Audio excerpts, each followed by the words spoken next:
할렐루야. 이렇게 비가 내릴 거면 좀 푹 내려서 좀 시원하면 좋겠는데 계속 내리나 말다 해서 습하기만 해서 더더욱 밖에 돌아다니기 힘든 날씨임에도 이렇게 주의 전에 나오신 우리 성도님들 주님의 이름으로 축복하고 환영합니다. 오늘의 이 말씀이 정말 우리에게 이 세상을 살아가면서 두려움과 신앙 속에서 갈팡질팡할 수밖에 없는 그러한 우리에게 큰 위로가 되고 힘과 또 능력이 되기를 소망합니다. 혹시 드라마나 영화를 좋아하십니까? 저는 지금은 사실 TV를 집에서 혼자 볼 만한 일이 없어요. 그래서 TV를 많이 시청하진 않는데 제가 예전에 그러니까 이렇게 사역을 시작하기 전에 다른 직업을 갖고 있었을 때가 있었습니다. 엄마 아들이라는 직업이었는데 그 직업을 가지고 있을 때는 이제 집에서 TV를 많이 봤죠. 어머니께서 보신 드라마 보면서 어머니 리액션에 맞장구 쳐드리고 어머니가 하시는 그 모든 감정 그런 것에 공감해드리면서 아 맞다 그러게 저 주인공 참 못됐다 하면서 그냥 드라마를 봤는데 가끔 이제 그런 드라마나 아니면 영화관에서 보는 영화나 그런 것을 보다 보면은 정말 극적인 어떤 상황이 펼쳐질 때가 있습니다. 드라마에서 정말 극적인 상황이 이제 어떻게 전개가 될까? 어떻게 전개가 될까? 막 궁금할 때쯤에 모든 드라마는 항상 공통적으로 나오는 자막이 있어요. To be continued라는 그러한 자막이 있죠. 다음 내용이 궁금한데 일주를 더 기다리라니. 참 우리 대한민국 작가님들이 대단하신 것 같습니다. 그런데 다음 내용이 궁금하지 않은 그러한 드라마도 존재합니다. 주인공의 삶이 평탄하지 않아요. 처음부터 끝까지 쭉 상한치만 치고 있습니다. 하는 모든 사건마다 하는 모든 행동마다 다 잘 풀려서 그냥 별다른 보는 재미가 없는 그러한 드라마. 인생의 굴곡이 평탄하면 재미가 없지요. 오르락 내리락 하는 그 주인공을 바라볼 때 좀 공감도 가고 감정도 이입하고 하는 건데 또 그래야 주인공이 성장도 하면서 또 그 드라마를 통해 혹은 그 영화를 통해 매체를 통해서 우리도 무언가 교훈을 얻을 수 있는데 말입니다. 그래서 그런지 그냥 평탄한 그런 내용은 별로 기대가 되지 않는 것 같아요. 그래서 뛰어난 작가들 이렇게 오르락내리락하는 그 굴곡을 아주 잘 자유자재로 구사하는 그러한 작가가 아닐까 생각을 합니다. 그런데 이제 어마어마한 작가가 한 분이 계십니다. 이스라엘의 베들레헴 땅에 살고 있는 저 시골 아주 촌구석 그러한 어떤 양치기로 살고 있는 소년이 있었습니다. 그 소년을 주인공 삼아서 이야기를 쓰세요. 그 소년이 직업이 양치기였는데 어떤 사건을 하나 맞이하게 됩니다. 골리앗이 쳐들어왔다는 사건이었어요. 그래서 그 골리앗이 쳐들어온 사건을 통해서 그 소년은 양치기라는 신분에서 이스라엘의 영웅이자 장군으로 변화하게 됩니다. 그 양치기가 우리가 잘 알고 있는 다윗이죠. 이 사람이 힘을 숨기고 있던 양치기가 아니었습니다. 우리가 영화에서 봤던 주사 툭 맞아서 몸이 강화된 그러한 사람도 아니었고요. 평범한 양치기였어요. 근데 그 삶이 변화하였다라는 거죠. 양치기였던 그가 장군이 되고 영웅이 되고 왕인 사울의 사위가 되어서 이제 인생을 역전하였다. 정말 이렇게까지 사람이 극적으로 변화할 수 있나? 라는 생각이 들 정도의 그러한 이야기입니다. 여기까지만 해도 참 대단하니 아주 재밌는 그러한 이야기예요. 그런데 한 번 더 변화를 하죠.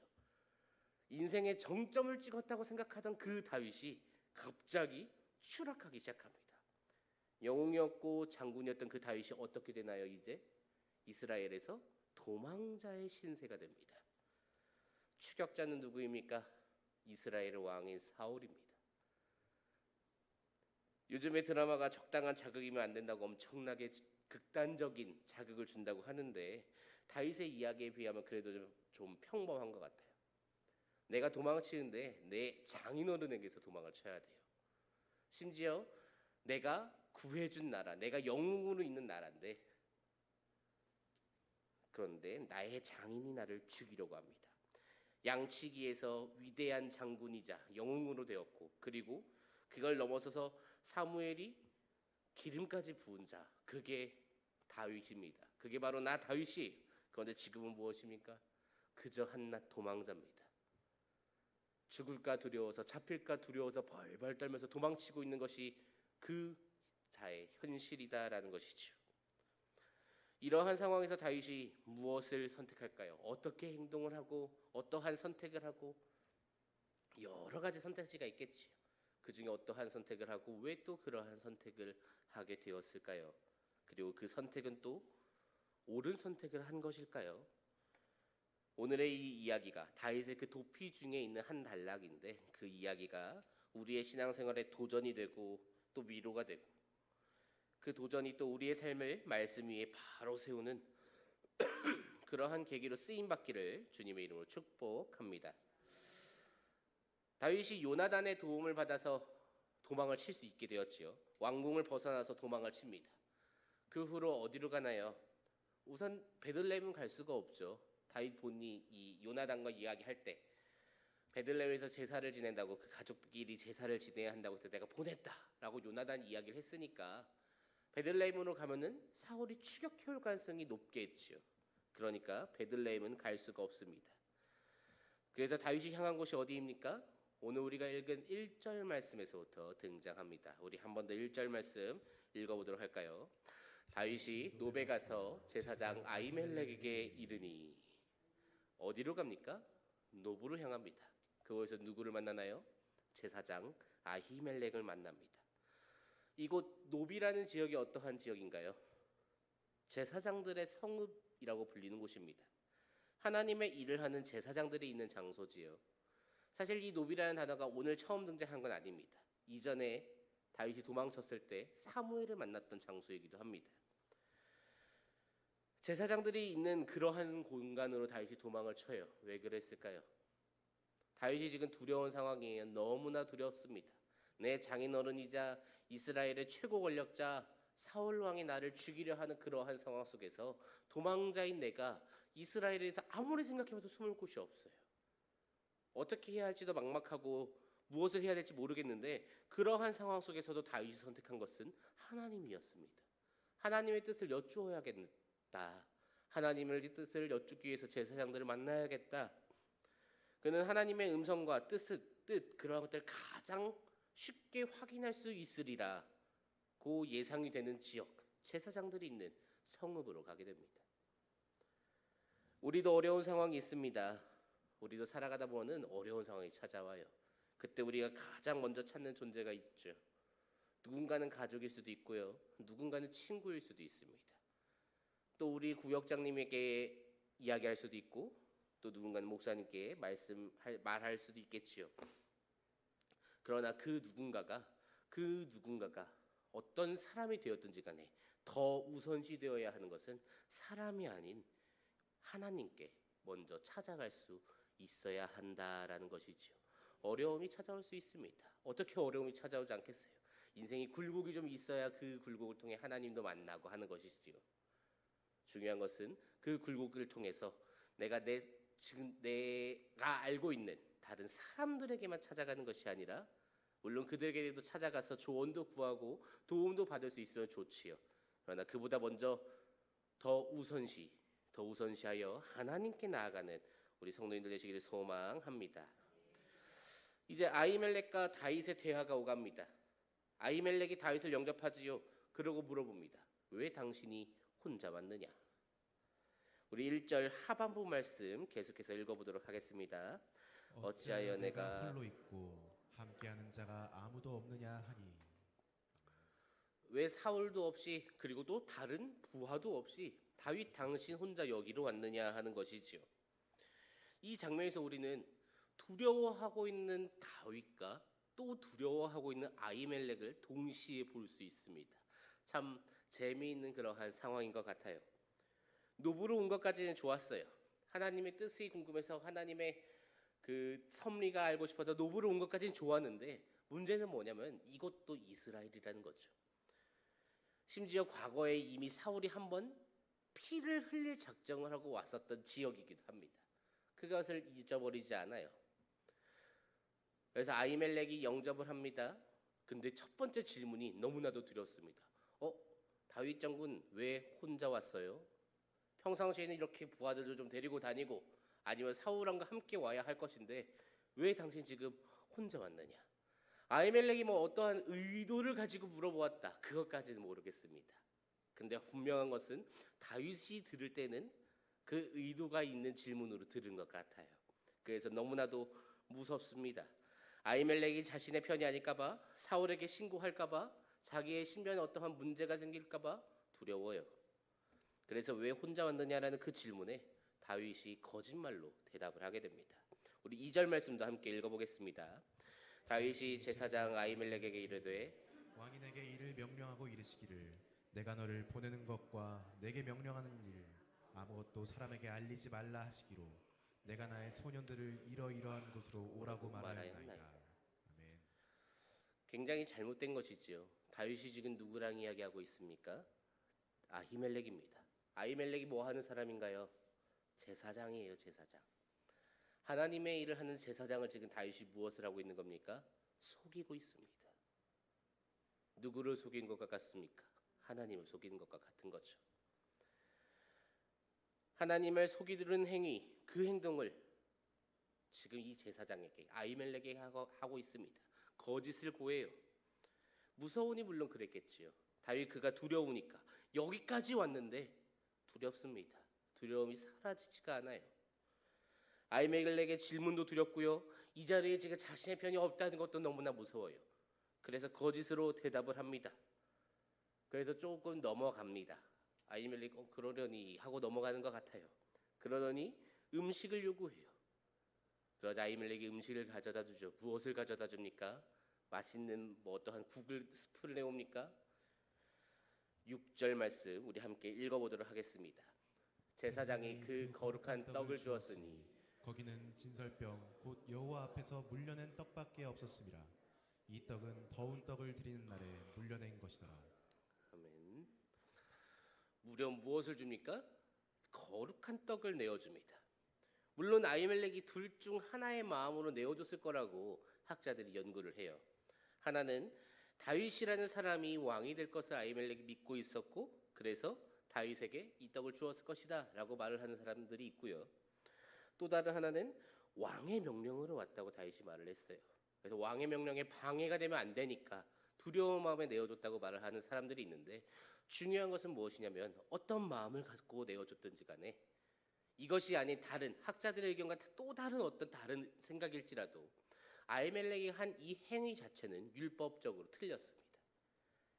해서는 안 되는 그러한 결정이었다라는 것이죠. 어떤 이유가 붙더라도 그는 하나님께서 말씀하신 그 율법과 완전히 어긋나는 행동을 했어요. 이 거룩한 떡은 다윗에게 주어서는 안 됩니다. 제사장 외에 그 누구에게도 들어가서는 안 되는 떡이에요. 그런데 여기서 지금 한 걸음 더 나아갑니다. 아히멜렉이 다윗에게 떡을 주고 또 무기를 내어주죠. 어떠한 무기입니까? 골리앗의 검이었습니다. 우리 9절 말씀도 함께 읽어보도록 하겠습니다. 제사장이 이르되 내가 엘라 골짜기에서 죽인 블레셋 사람 골리앗의 칼이 보자기에 쌓여 에봇 뒤에 있으니 내가 그것을 가지려거든 가지라. 여기는 그것밖에 다른 것이 없느니라.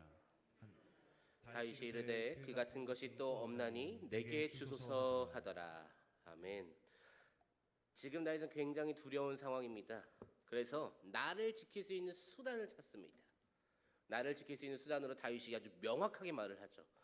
칼과 무기를 내게 내어달라라고 이야기를 합니다. 우리가 한번 다윗의 삶을 조금 생각해 볼 필요가 있어요. 다윗이 예전에도 두려움에 처했을 만한 그러한 상황이 있었어요. 그때도 자기 자신을 지켜야 하는 무기가 혹은 도구가 필요했습니다. 그가 이전에 그 자기를 지킬 수단으로 택한 게 어떠한 것이었나요? 사무엘상 17장 45절 말씀에서 다윗이 이렇게 말하고 있습니다. 너는 칼과 창과 단창으로 내게 나아오거니와 나는 만군의 여호와의 이름 곧 내가 모욕하는 이스라엘 군대의 하나님의 이름으로 내게 나아가노라. 그는 다른 것으로 싸우지 않았어요. 나를 지킬 수단, 내가 싸울 수단으로 그는 하나님의 이름을 선택했던 용사입니다. 그런데 지금 무엇을 의지하고 있습니까? 하나님의 이름입니까? 하나님의 이름이 아니지요. 칼과 무기를 찾는 수준이 되었어요. 심지어 그 칼이 누구의 칼이에요? 이스라엘이 가지고 있는 어떠한 검이 아니에요. 골리앗이 가지고 있었던 검을 자기를 지키는 그 무기로 삼게 되었다라는 거죠. 그 정도로 지금 두려워하고 있습니다. 그렇다면 다윗이 그 정도로 두려워하고 있을 때 지금 이 아히멜렉의 행동은 옳은가요? 장군, 그러면 아니 됩니다. 하나님의 이름을 의지해야지요라고 가르쳐줘야 하는 것이 제사장 아닙니까? 무려 골리앗의 검을 내어줍니다. 사울의 명령을, 왕의 명령을 수행하는 다윗에게 장애가 있거나 불편함을 주면 안 될 것 같으니까 그가 이러한 선택을 한 것이죠. 두려움과 두려움이 만나니까 이 둘은 지금 계속해서 옳지 못한 선택을 반복해서 하고 있습니다. 질문도 틀렸고 대답도 틀렸고 그에 대한 행동까지도 틀립니다. 옳은 것이 하나도 없어요. 계속해서 좋지 못한 일만 골라서 하고 있습니다. 그리고 이렇게 끝이 나나요? 그러지 않지요. 다윗은 여전히 뒤렸습니다. 이 노비라는 땅이 이스라엘 땅이거든요. 여전히 사울의 영향력이 존재합니다. 그래서 도망칩니다. 어디로 도망치나요? 가드라는 곳으로 도망치게 됩니다. 이 가드라는 공간, 이곳이 어딘지 아십니까? 가드는 블레셋의 5방백 혹은 5도시, 이러한 단어를 한 번쯤은 들어보셨을 거예요. 블레셋이라는 나라는 5개의 거대한 도시가 있고 그 각 도시를 다스리는 통치자가 존재합니다. 그래서 그들의 통치를 따로따로 받는 그런 특이한 구조를 가진 나라가 블레셋이에요. 그런데 그 5개의 도시 중에 하나가 가드라는 도시입니다. 다윗이 지금 이스라엘을 떠나서 블레셋의 그 도시로 들어갔다라는 것이지요. 그러면 안전한가요? 이스라엘은 불안하니까 사울의 영향력이 있어서 이스라엘을 벗어나서 블레셋에 들어가면 블레셋은 안전한 공간입니까? 블레셋에 있어서 다윗이 누군가요? 원수 덩어리 아닙니까? 눈에 띄면은 반드시 죽여야 하는 존재가 다윗입니다. 전장에서 만나면 저 다윗 때문에 우리 블레셋의 백성들, 군사들이 전멸당하고 죽어나가요. 기회가 있으면 죽여야 되는 게 다윗이에요. 근데 그 다윗이 지금 스스로 홀로 가드로 들어갔다라는 거죠. 그래서 어떻게 합니까? 그곳에서도 그가 두려워서 선택하는 게 뭐예요? 미친 척하고 침을 치 흘려가면서 막 사무엘상 21장 13절 말씀 우리 함께 읽어보도록 하겠습니다. 그들 앞에서 그의 행동을 변하여 미친 채하고 대문짝에 그적거리며 침을 수염에 흘리매 어쩌다가 다윗이 이토록 초라해졌나요? 불과 얼마 전만 하더라도 그는 이스라엘의 영웅이었고 장군이었고 왕의 사위였는데 그가 왜 이렇게 초라해졌습니까? 그가 초라해진 이유는 단 한 가지입니다. 하나님의 통치를 믿지 못하고 눈앞에 있는 현실을 두려워하기 시작한 것이죠. 블레셋의 골리앗을 보았을 때 그는 두렵지 않았습니다. 사울보다 블레셋의 골리앗이 두려워야 정상 아닌가요? 사울과 골리앗 중에 누가 잘 싸울까 아무리 생각해도 골리앗이거든요. 그런데 골리앗은 두려워하지 않았어요. 하나님께서 나를 지키실 거라는 걸 믿었기 때문에 이 골리앗은 그는 두려워하지 않았습니다. 그래서 어떻게 합니까? 너는 칼과 창과 단창으로 내게 나오거니와라고 말을 하며 자기는 물매를 돌리면서 나는 하나님의 이름 여호와 이름으로 너에게 나아간다라고 말을 한 게 다윗이었습니다. 그런데 지금은 너무나 두렵습니다. 이스라엘의 왕이 나를 적대시하니까 정말 어떻게 해야 될지 모르겠어요. 그래서 도망쳤고요. 거짓말도 칩니다. 제사장도 속여보고요. 내 적국 골리앗의 그 검도 가지고 나옵니다. 그리고 적들의 땅으로 들어가서 미친 척 해봐요. 그런데 이 다윗이 누구냐는 거죠. 이 다윗의 프로필이 뭐냐라는 거죠. 성경에서 소개하는 다윗은 이스라엘의 영웅이자 하나님께서 직접 기름 부으셨고 그리고 이스라엘의 전성기를 이끈 두 번째 왕, 하나님의 마음에 합한 자가 다윗인데 그가 지금 이토록 초라하고 정말 추잡하게 그 생명을 연장하고 있다라는 것이죠. 사랑하는 성도 여러분, 오늘 말씀은 우리에게 사람이 두려움을 가질 때 얼마나 추해지는지를 보여줍니다. 두려움이라는 감정은 하나님께서 주시는 감정이 아닙니다. 하나님은 오직 담대함을 우리에게 주시지요. 너희는 세상과 싸워 이길 수 있다. 저 죄, 사탄, 마귀 그들과 싸워 승리할 수 있다. 그러니 두려워하지 말고 나아가라라고 주시는 것이 하나님의 담대함인데 다윗은 지금 그 두려움에 집어삼켜져서 어쩌면 사람이 이토록 추악할 수 있고 추잡할 수 있는가까지 보여주고 있어요. 하나님께서 다윗에게 기름을 부으신 까닭이 무엇인가요? 다윗 그가 잘 싸워서 부으신 겁니까? 그렇지 않지요. 하나님께서 다윗에게 기름을 부으신 까닭은 다윗이 하나님만 바라볼 줄 알고 그로 인해 세상의 저 대적 골리앗 블레셋의 그 어떠한 것도 두려워하지 않는 믿음을 가진 자였기 때문에 부어 주셨습니다. 사울도 마찬가지였죠. 사울도 하나님만을 바라보는 사람이었기에 하나님께서 기름을 부으셨습니다만 사울이 하나님이 아닌 다른 것에 눈이 돌아가기 시작을 해요. 그러자 다윗을 하나님께서 택하셨는데 지금 다윗이 어떠냐는 거죠. 벌써 그는 다른 것에 눈을 돌리기 시작합니다. 왜 돌리기 시작합니까? 두렵기 때문이죠. 세상을 바라보며 두려워합니다. 내가 처한 현실을 바라보니까 너무나도 두려워서 그 두려움에 벌벌 떨면서 지금 당장 이 상황을 어떻게 해야 내가 벗어날 수 있을까만 고민하고 그에 맞게 행동하고 있어요. 이 두려운 상황 너머에 있는 하나님은 쳐다볼 생각도 하지 못합니다. 오늘 말씀 어디에 다윗이 하나님을 찾습니까? 행동하는 모든 것 하나하나 다윗이 하나님을 찾고 주님 내가 올라가리까 아니면 내가 여기서 멈춰서 기다리까까지 물어보는 것이 다윗입니다. 그런데 지금 오늘 말씀 어디에 그가 하나님께 하나님의 뜻을 여쭙고 행동하고 있나요? 다 자기 자신의 본능으로 행동을 하고 있지요. 그래서 하나님께서는 다윗을 지금 당장 왕으로 세워주지 않아요. 깨닫게 하십니다. 그가 구하지 않더라도 그가 바라지 않더라도 구하지 않더라도 그에게 필요한 것을 채워주시는 분 그것이 여호와 하나님임을 다윗이 깨닫도록 계속해서 다윗을 성장시키십니다. 결국에 이때 이 사건을 통해서 다윗이 성장하게 되지요. 다윗의 말년에 다윗의 아들 압살롬이 반역을 일으켜요. 그때 다윗이 도망을 칩니다. 그런데 그때 다윗이 도망을 치면서 이러한 말을 하게 됩니다. 우리 사무엘하 15장 25절 말씀 함께 읽어보도록 하겠습니다. 왕이 사독에게 이르되 보라 하나님의 궤를 성읍으로 도로 메어가라. 만일 내가 여호와 앞에서 은혜를 입으면 도로 나를 인도하사 내게 그 궤와 그 계신 데를 보이시리라. 아멘. 언약궤를 들고 따라 나오던 사독에게 돌아가라. 하나님께서 날 다시 궁으로 부르실 것이다 라고 말을 하고 있지요. 사랑하는 성도 여러분, 우리는 어렵고 힘들고 두려울 때 그때 그 두려운 현실을 바라보면 계속해서 도피해야 합니다. 인간이 두려움을 갖는 그 순간 인간은 그것을 극복하지 못해요. 계속해서 피하려고 합니다. 그래서 계속 넘어지고요, 패배하고요. 그러다 보면 전투를 할 수가 없어요. 죽을 것 같은 그 상황 속에서도 우리가 숨 쉴 수 있을 것 같은 그러한 구멍을 만들어 주시고 도피하는 중에도 계속해서 함께 하셔서 도망칠 수 있게끔 해주시는 하나님을 바라보아야 합니다. 다윗이 도망칠 때 사실 그러한 모습 아닙니까? 계속 잘못된 선택을 해요. 끝도 없이 도망칩니다. 그런데 그가 끝도 없이 도망치는데 잡히지를 않아요. 사울의 영향력에 있는 이스라엘 땅에서 어떻게 해야 안 잡힙니까? 간단하지요. 그 사울보다도 더 이스라엘의 정말 참 주권자 되시는 이스라엘의 진정한 왕 되신 하나님께서 다윗을 지켜주시니까 사울이 잡으려고 발버둥 쳐봐야 잡을 수가 없는 것이지요.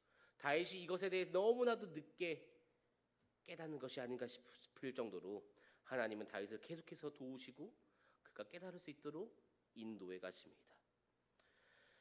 그렇게 두려운 상황 속에서도 나를 지켜주시는 내가 도망칠 수 있는 활로를 열어주시고 내가 숨 쉴 수 있는 구멍을 열어주시고 나를 지키시고 보호하시는 그 하나님을 바라보게 될 때 어떠한 일이 일어납니까?